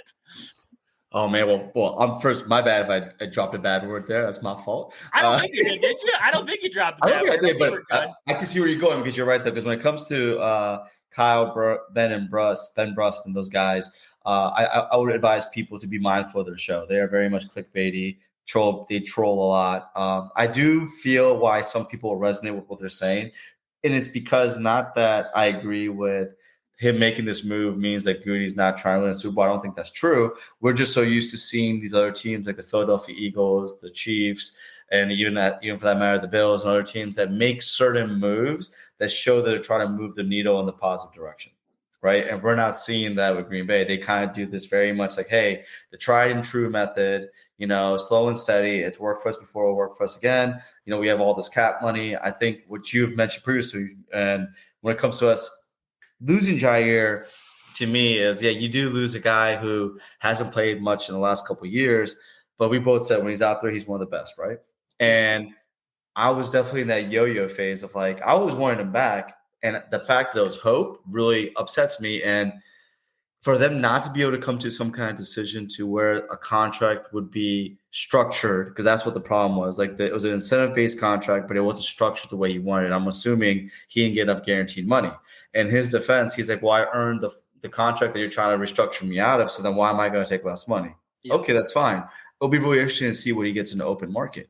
But I think you and me have discussed this in the past, where if you had an idea, you're about 60-40 leaning that Jair wasn't going to be back. I felt like you should do a lot more than continually draft 2 corners in the 7th round. And I understand that you fortify your line and you do certain moves like that, but these last 2 drafts are very, very corner driven with a lot of good talent that could have stepped in and probably started. I mean, we're literally got Bo Melton playing corner right now. We could have easily had Max Melton playing corner for us last year. I mean, there was opportunities to get a lot of great corners in the last 2 drafts that we decided to wait. Kalen King, a great talent, but gained him in the 7th round because he had a poor final year when he was at Penn State. And yeah, he's walking around right now with a broken wrist. That's why he has a cast on his right arm. And then you got Micah Robinson, 7th round pick out of Tulane. And who knows, maybe the draft board didn't fall the way they wanted to. I have to admit, like it is a little concerning just to see us make a move with a player who I know a lot of people are very like divisive on, but I just feel like, he was Goody's first pick ever as a GM. We all fell in love with him. We know that he's a top 3 corner when he's out there playing. And I felt like I'm just that guy who just is like, you know what, like the definition of insanity. Like, I'm going to keep trying the same thing and hope for a different result. I'm going to keep trotting Jair out there and hope he's going to play 17 games. Yeah. And unfortunately, that hasn't happened. And that's the hard part. And that's where I talked about earlier, cutting the boat anchor off. I just said sometimes you just got to. As much as it might suck, as much as it might seem logical maybe to keep him there, right? Because it was always that glimmer of hope. And that's the big thing that you were talking about. It's like glimmer of hope. It's like, okay, if he does play, wow, look at this defense. But if he doesn't, then we're paying him $17 million to sit there. Exactly. And that's the hard part. That's the hard part to stomach, because you are trying to, now you're going to start paying the young guys. And that's where I think a lot of this money is going to go. And a big one for me, Elton Jenkins is back at practice now, but he's not practicing. Yeah. So he's waiting for that contract extension. He's waiting for that money, right? He's waiting for that money in there because he's going to move over in a second. I think it's to hold out, right? Yeah. Exactly. Yep. And I think, because Goody said, well, now we got some money, expect some things to be happening here. I think that's one of them. I think they're going to use this money that they got from Jair. They're going to get him paid up. We know Quay Walker's probably going to be looking at an extension here pretty soon. Devontae Wyatt's probably going to be in that same boat. You have some receivers who are going to be in that same kind of area here pretty soon. So you have a lot of young guys who are going to be up. And Zach your Tom. Hope is that Zach Tom, you're hoping that Elton, Anthony Belton and Jordan Morgan, you're hoping those 2 guys come to being something, right? Because then Rasheed Walker doesn't get an extension. Rasheed Walker, you go, I'm sorry, buddy. You played great. We love you. You've done fantastic, but it's a business. See you later. That's kind of where I'm at with it right now. It's that you're going to do a lot of these things. A lot of people saw the cap money. They're like, oh, who do we go get? Who do we go get now? And it's like, okay, hold on, pump the brakes. We now have money for the first time since we got David Bakhtiari and Aaron Rodgers off the books. We finally look good. I think we have the 3rd most cap space in the NFL as of right now. So it's like you have that money to spend, but also you don't want to be all of a sudden, you don't want to see Goody go willy-nilly with it right now, because then you're going to be in this stage where you're all in and losing guys. And you don't want to start losing guys like that. So Goody's got to be smart with it, and I think he will be. You make some of those interesting moves, right? Maybe it was Sewell Douglas. Right. Maybe you see if he doesn't hate us right now, and maybe he comes back, right? You try to make one of those moves where it's an under the radar, not a huge flashy guy, but a solid ad. Trey Hendrickson, I don't know. Can you afford a Trey Hendrickson contract? What he really wants at an extension? I don't know. I have no idea what his extension or what he's asking. I haven't looked into that much, but I would imagine as good as he's been, it's going to be a pretty hefty asking price. Can you afford to load up that portion and maybe take away from what you're able to do with your wide receiver core? Because you have a lot of guys in there who are going to have contracts coming up. You're going to have a lot of offensive linemen. You're going to have a lot of linebackers. Your secondary, right now you're cheap with your secondary. Yeah. What are they going to be asking for at some point here? Xavier McKinney, whenever his contract, I don't even know what his contract is, but whenever that comes up eventually there, you're going to have guys' contracts coming up. I don't think you get willy-nilly with. But, I mean, where are you at right now? You got that extra cap space.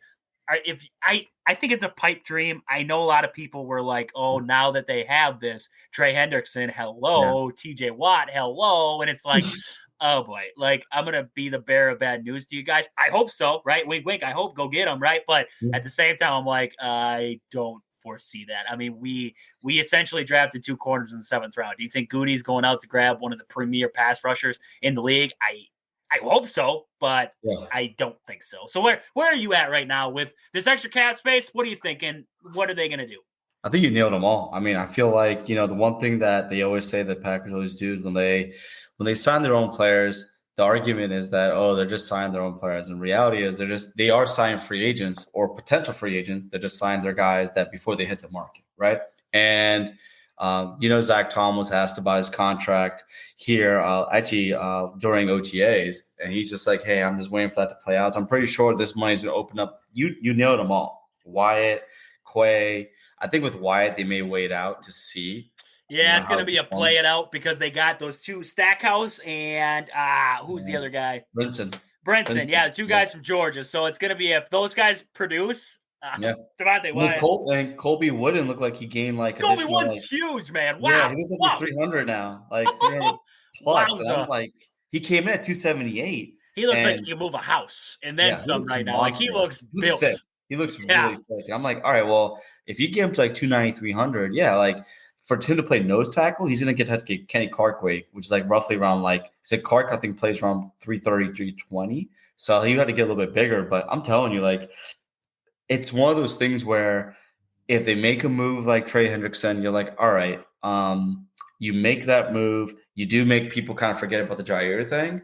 But again, I don't see the Packers operating that way. If anything, I could see the Eagles, because they just do crazy stuff anyways. I can see them trade for TJ Watt. I can see them trade for freaking Hendrickson. Hell, I can see them pick up Jair too, because Christian Parker, the former, I think, assistant that we had in our defense group, he's a DB coach there. And I can see him trying to go play with him. But I'm with you. Like, I think like they're going to probably spend that money in-house. They're going to carry some of that money over for next year.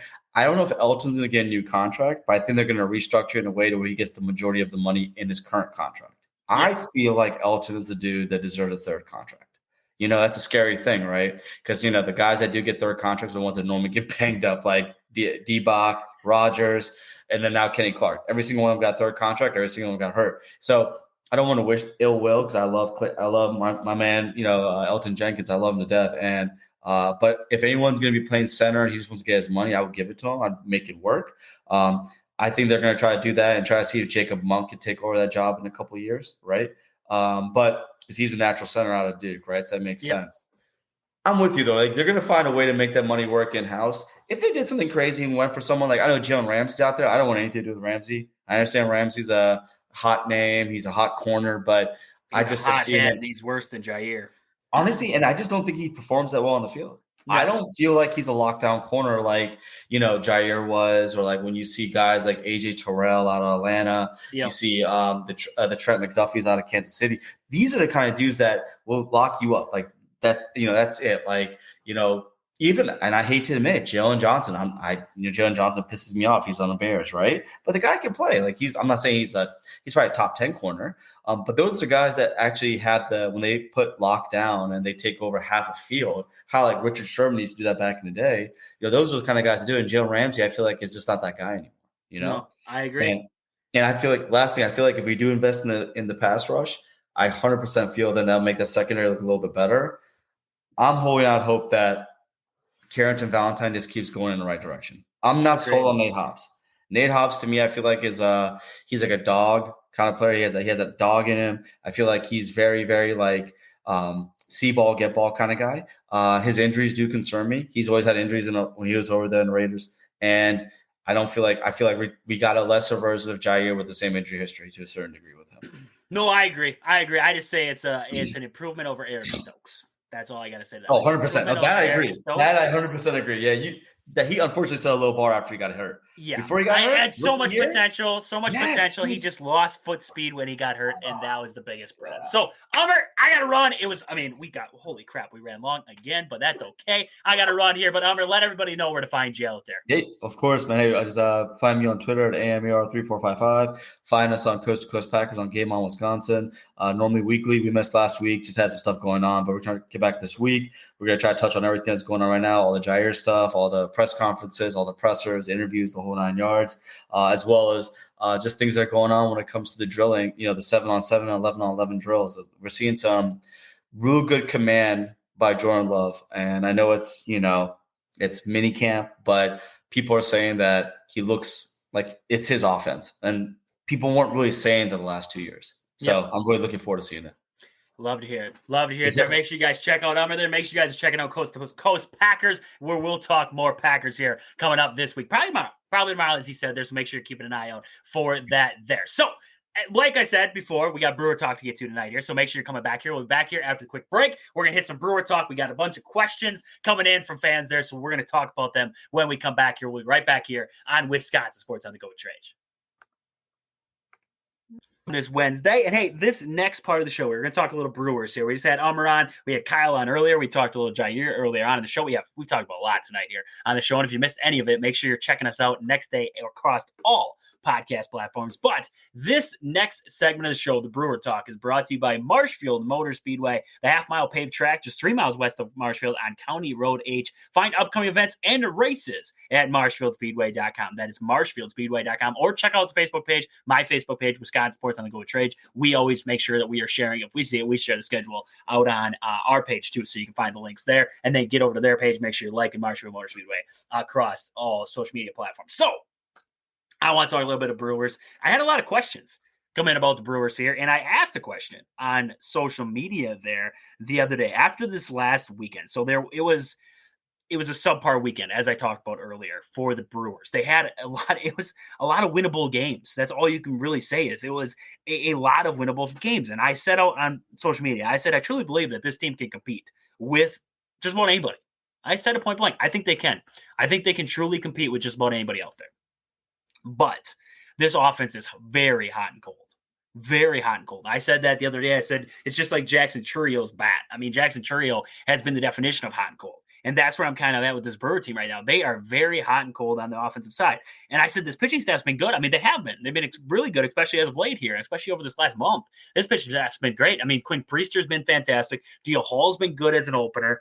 We've had Savali came back. He's been pitching well. Freddie Peralta's put some good outings out there. They've had a lot of guys throw some good outings. And, I mean, look at that Padres series. They lost a couple of games where, I mean, you put across 2 runs, they win. I mean, that's what this pitching staff's been able to produce for you, and you have just struggled that mightily. And that's a problem. That's the problem. I mean, you look at it, you lost 1-0 against San Diego, you lost 2-0 against San Diego, and you won 4-3. I mean, your pitching staff is doing what they have to do. Your offense is just not there, non-existent at times. So I asked a question. I said, at this point, give me your thoughts on this team. I want to hear your guys' thoughts on this team. And I had a lot of people answer, so I want to get to some of the answer I had.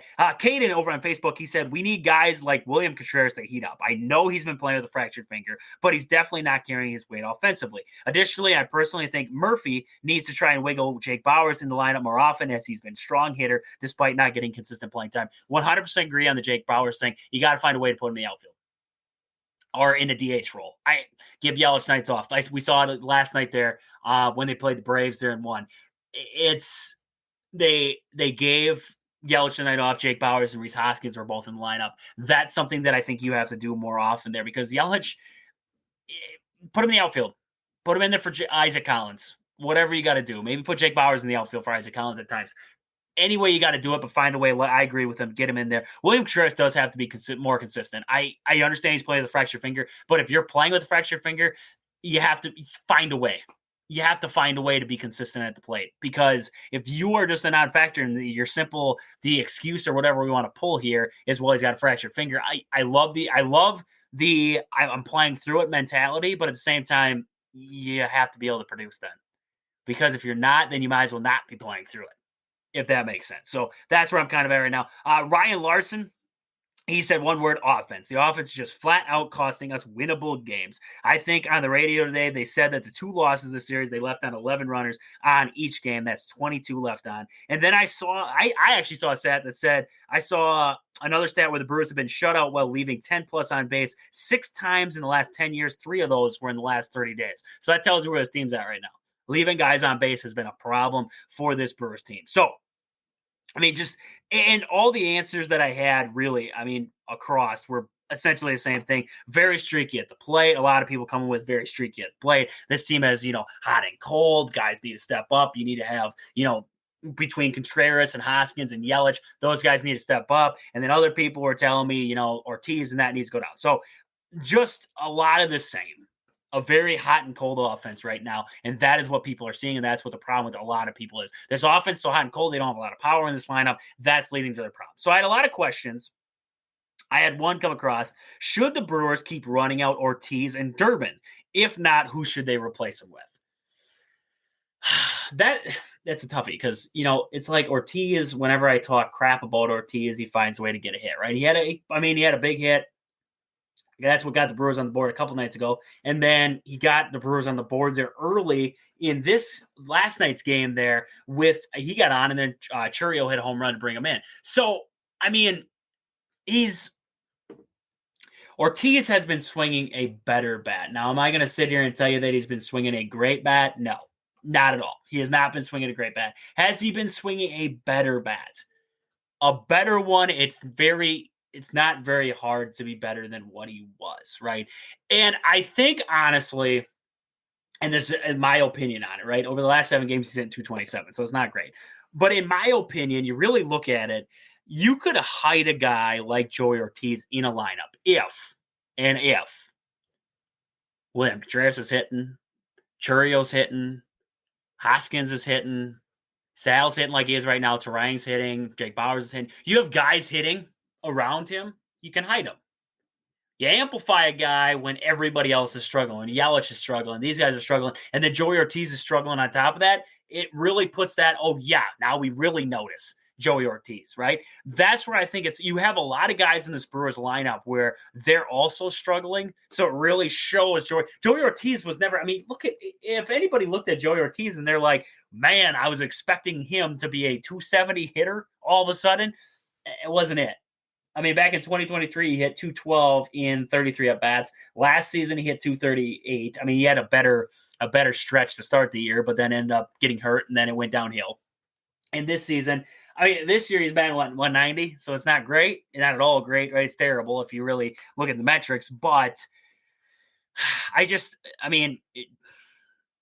you can find a better bat. Like, would I send him down right now? Probably. I would have sent him down already. If I was going to do it, I'd sent down. I'd had Monasterio step in for now. I would sent them down and just try to hard reset. See if he can figure it out. But would you almost be looking at a move right now to try and bring somebody in to replace either Durbin or Joey Ortiz and then slide the other one around? Would you try to find a third baseman? What are you looking for right now? Could you foresee that as a temporary solution? That's where I would kind of be with that right now is, Durbin's had some hits, so is Ortiz as of late here. It's the whole package that's the struggle. So can you get rid of them both? No, I don't think so. So which one are you better off without? Durbin is an everyday starter. I've been that way since the beginning when they got him. I just don't see him as an everyday starter. I see him as a super utility. I don't see him as an everyday starter. Joey Ortiz, he's a starter, but he's not a consistent bat. Not a threat consistently. So I think people were just kind of trying to make him to be something that he wasn't really. He just never was a great hitter. He hasn't been. Maybe it changes. I hope so. But I just don't think he's been it. So right now, what should I keep doing? At this point, if you're the Brewers, do you keep running him out? If you think you have a better option for now, yeah, you send him down to the minors. He's got options. You send him down there. See if you can have a hard reset, come back up. If you feel like maybe at some point he's going to find it, then you're leaving him up. But in my opinion, I'm sending him down for a little bit here for a hard reset. I would have already done it with Joey Ortiz. I would have sent him down, had a hard reset, see if he can figure it out, bring him back up quick. Send him down for 10 days, whatever, and then bring him back. I think that would be okay. Durbin, I think you're getting what you're going to get. Streaky, can hit a couple bombs, right? He had a walk-off bomb, can hit a couple bombs here and there. He's a decent fielder, but not great. That's what you're going to get with him. So that's kind of where I'm at with that question there. I had another one here. We did see Jacob Mizrowski is scheduled to make his first start. He's going to start on Thursday. He's got called up by the Brewers, going to make that start on Thursday there. So the question I had, or that I got, was how well do you think Jacob Mizrowski will do in this level? Also, how will he be an impact on the rotation? I think he's going to be a huge impact on the rotation coming in. He's been fantastic. Jacob Mizrowski has been fantastic. down in the minors for the Brewers this season so far. And I mean, he's been putting together. My biggest question with Jacob Mizorowski when he was first coming up was he had the hard stuff, right? But sometimes guys with the hard stuff comes the struggle with location, with accuracy. And it was like, okay, is he going to be able to translate that to the next level? So far this year in the minors, 2.13 ERA, 12 starts, 13 games in total he's pitched so far, 4-2 records, 63 innings pitched. He's got 15 earned runs, and the strikeout numbers through the roof there already at 80 strikeouts. 80 strikeouts already this season. You look at last season there in total across 2 minor league teams, he had 127 strikeouts. Year before that in across 3 teams, he had 110. So already the strikeout numbers are way up, and that's huge. So I think he's going to have a huge impact. I mean, you see what he can do. It's just going to be a question of does he stay in the rotation, because you have a lot of guys in the rotation. So Valley's in there, Freddie's in there, Quinn Priester's been fantastic. So is Chad Patrick. I'm missing a guy. Quintana is also in there. So you already have your 5-man rotation. Where does Jacob Mizorowski fit in that? Is he like, is he going to be a floater like Logan Henderson? Because you still have Logan Henderson down there. So my question would be, do you consider a trade right now? Right? Because I'm going to double down on the questions. I had the question of what do you do with the Ortiz and Durbin? I have the question of what's Jacob Mizorowski going to do? I have 2 really good starters that are coming in between the minors and the big leagues right now. I have Freddie Peralta. Do you make a move? Do you call out and say, hey, I got Freddie. Does anybody have a third baseman? Does anybody have a shortstop that they're willing to look at moving? Potential moves. This would be a decent thought, I would say, because Freddie, you got an option for next year. You're probably not going to sign him long-term because you do have a lot of pitchers in your arsenal right now. Quintana's a guy who he's on a 1-year deal. You could possibly move on. Savali, maybe. He's on a smaller contract. Some of those small ones, I don't know if I'd move on from. Freddie, I mean, you could probably get good bango buck for him right now. He's pitching well. So do you try to move on from a guy like that right now? That's a question that I would have at this very moment is with a guy like that coming up and with a guy like Logan Henderson still down there, do you consider possibly moving on from a guy like Freddie? That's an interesting thought. So I kind of like that one there. Outside of that, I did have one more question that I had, and this one was grade the Brewers' first part of the season. Grade the Brewers. What we've seen so far. Wow, that's tough. I should have looked at that one a little bit earlier. I didn't get to look at that one over, but grade the Brewers' first part of the season. I'd give them a solid. You're 36 and 32 right now. If I was grading them up until this point. C+. Pitching's been good. Offense has not been good. It was always the offense could do just enough. They could get you a run that the pitching staff had to hold it back. Remember that back in the day when it used to be the pitching staff had to find a way just to hold it? Now it's like the pitching staff has got to basically throw a shutout, and the offense maybe will get you a run. Maybe we'll get you a run. And it's going to be a struggle if that.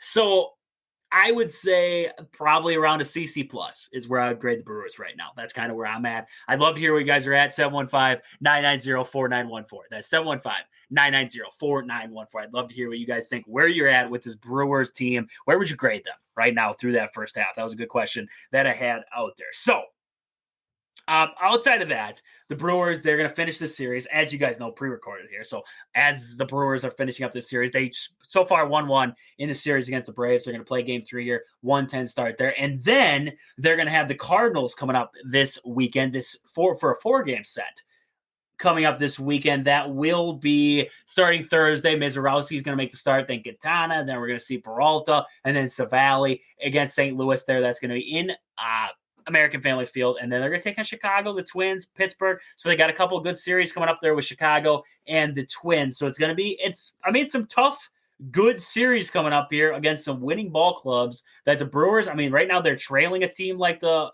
Cubs, they're trailing a team like St. Louis. Some ability right now for the Brewers to make up some ground. They have that ability to make up ground right now, and this is a good time to do it. So we'll see what the Brewers do there. A lot of good series coming up here. We're going to get more into the Brewers when we come back here next Wednesday. Lots to get into. I didn't get into a lot tonight because of everything else that's been going on around the sporting world, so we'll make sure to get into it when we come back next Wednesday. But with that, I'm going to wrap up the show here. We're going to come back. I'm going to wrap up the show, and then we're going to get out of here for the night. So we'll be right back here on Wisconsin Sports on the Go with Trage. Welcome back as we wrap up this Wednesday here on the show, Wisconsin Sports on the Go with Trage. And like I always tell you guys, if you missed any portion of the show tonight, make sure you are listening back next day, tonight. Well, it's going to be on there tonight, but tomorrow across all podcast platforms from Spotify to Apple to YouTube. You can find the show out there, Wisconsin Sports on the Go with Trage. Make sure you find us across social media, any kind of version of Wisconsin Sports on the Go with Trage. You will find us on there. So with that, I hope you guys enjoy the rest of your night. I hope you guys have a great night. I hope you guys have a great rest of your week and weekend. But until we talk to you guys again next Wednesday, we're going to get out of here. See ya.